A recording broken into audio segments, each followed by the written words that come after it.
aisu halaglaro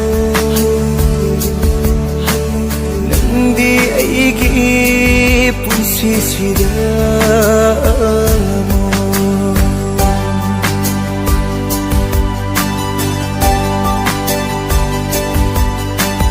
kangi aisu halaglaro nangdi aigi punsisida adubu aidi ngaikini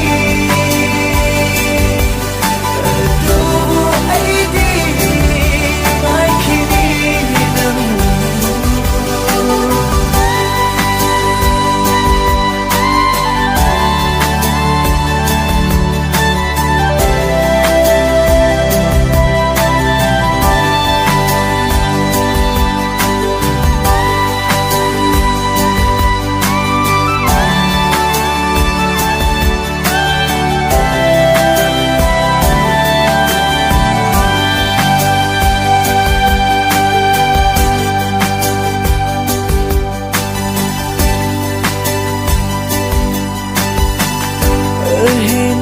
kana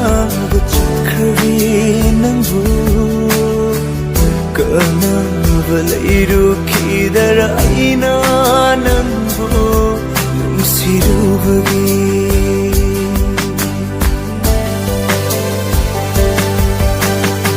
henda kana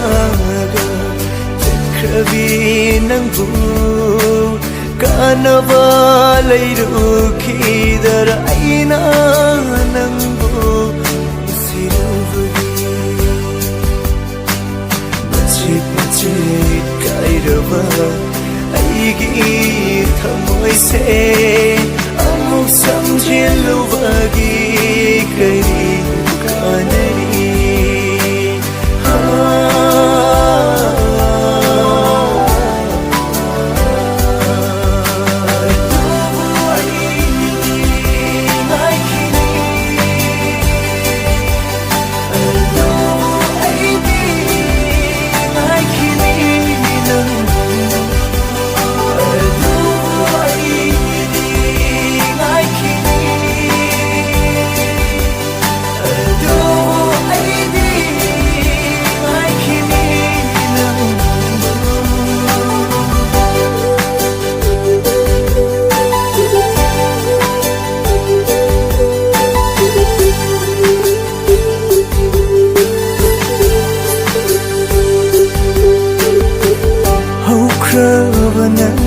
aigi wari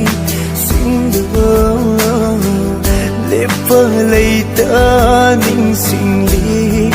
ngasisu adubu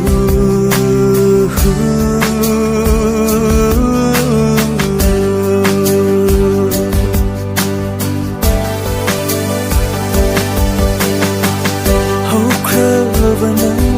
aigi wari lepa leita ningsingli ngasisu adubu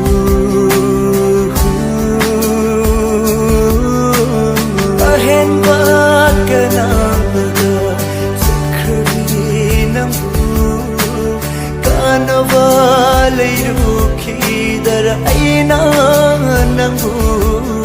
siruvagi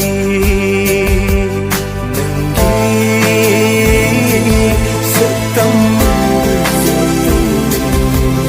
kau vadi